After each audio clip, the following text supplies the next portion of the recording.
Hello everyone and welcome back to another episode of Empyrion Galactic Survival Tutorials. My name is Rakoona, and today I'll be showing you how to make a starter HV, a hover vessel. Now to do that, you can do it all out of this portable constructor. Now I've added only the basic resources here, and we'll be making it out of that. First of all, you can filter out, you need building blocks here, and over here you need to have it to all objects, and you craft yourself a hover vessel starter. And a portable constructor will be hard at work making the components. Now to build a hover vessel, you'll need to have a couple of items unlocked on the tech tree. Go on the hover vessel tab up here and make sure to unlock everything that has the little yellow dot, which matches the portable constructor down below. Now eventually you'll be able to build more accessories as well as you level up and gain more points. Some of these components can only be made from small constructors, SV constructors, large constructors, or even just advanced constructors. But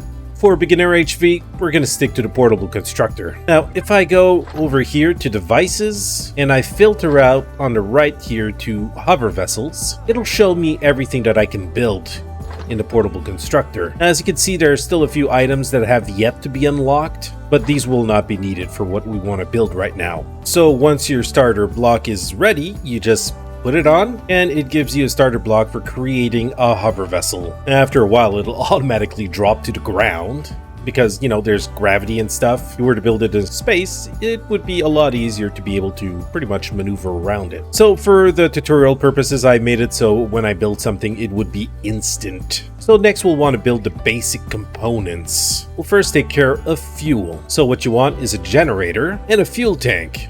I'll build one of each. Once they're ready, you put it in your toolbar and you can set them on there. It would be best to pretty much put them in the back of the ship, because usually when you're facing a POI, you'll be facing it from front. So it's good to place them where they can't be immediately shot off. And eventually, it's good to also cover them with armor. So when you want to place a block, you can press insert and delete to change the axis in which you want to turn it, and home and end to rotate it.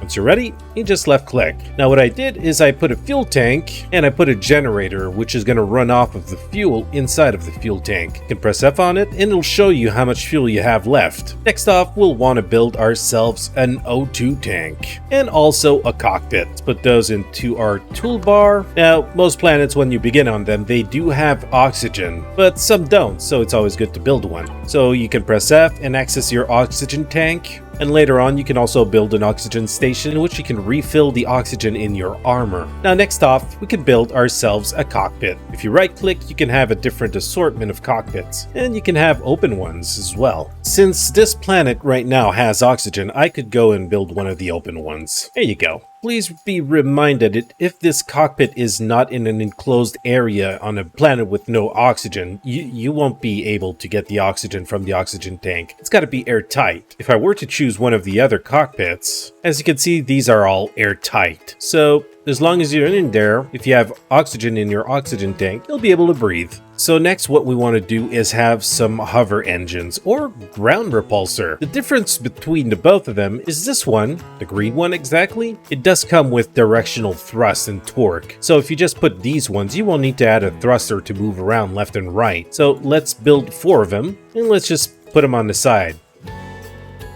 And like this. Yeah. Now if I were to go to components and filter it to all objects, over here you'd find some biofuel. I'll just make a few so we can start putting power inside of the machine. Now in a fuel tank, you just need to drag it in there. And there you go. So while looking at it, you can press P, it'll bring you into the control panel, and you can turn the power on.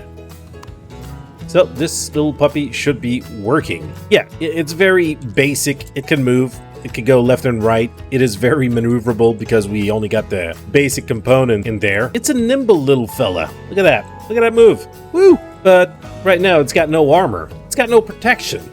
and it looks a little silly to be honest. So of course you'll be visiting some POIs and you'll want to add some storage, so you can always add some cargo boxes. We can also add a fridge, that way if we get some perishable items they won't go bad, as long as the vessel has power. And if you're playing in multiplayer, it's always good to add some passenger seats. So I'm just gonna add some passenger seats on both sides there, so I could have 2 buddies with me if I wanted to. I'll add 2 cargo boxes and a fridge in the middle. If I press F on them, I can access them. You can just scroll down here and it'll show you all the storage that you have inside of your ship. If you're a little confused on how all of this works, please be sure to check out all my other videos. Now, if you're wandering around the world trying to figure out where all the other POIs are or resources, you could always build yourself a detector. There you go. You can only put 1 per ship, but once you have it on, it'll show up in the toolbar down below.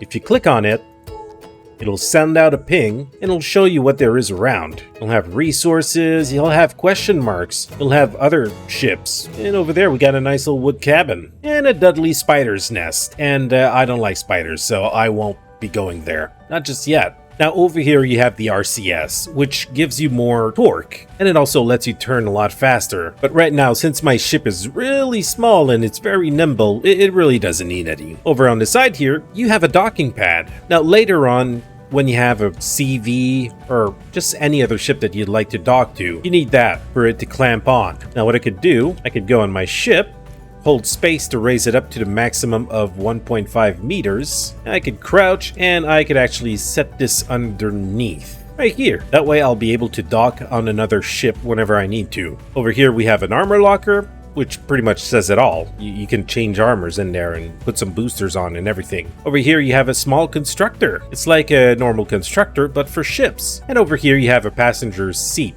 which is closed. It's a little bit like this one, but when you go to space, if it's not in an enclosed area, it's good to have this. That way your passenger will be able to take advantage of the oxygen and the heating as well. Now what this little puppy needs is a spotlight. You can right click and change the type of spotlight that you want. Right now I want this one, and when it's night it's going to help you see so you don't crash into all these trees all the time, although you can't really get any collision damage. Now we got ourselves a nice little starter hover vessel, but the only thing is, as it's ugly as hell. It needs some shaping, it needs some armor, it needs something more. So to do that, you just keep the filter here to hover vessel, but on the left, you'll move to building blocks, where you can find yourself some carbon composite blocks, truss blocks, steel blocks, artificial mass blocks, windows, and railings. Now I'll build a couple of these so we can at least set a shape to our hover vessel. Now remember, when building, you can always press right click to choose which type of shape that you want for each block. So let's just go crazy and start making shapes for this ship. And there you go. Now you got a basic little ship. I mean, it's not the prettiest thing. There are better things out there. We can always add in a little texture using the color and texture gun. Just like this. A little bit of texturing never hurts, and it also helps you make your ship look a little prettier. So we got ourselves a nice little starter HV, which is going to be able to take me from point A to point B. And usually with one full fuel tank, you can last quite a few hours. Now eventually you'll be able to build yourself a bigger HV, badder one, fully armed, shielded, and everything, but that is a little further away in the game. So thank you very much for watching. I hope you enjoyed the episode and that you learned something. So if you have any comments, please leave them in the comment section below, and I will see you next time. So until then, take care and stay safe. Rakoona out.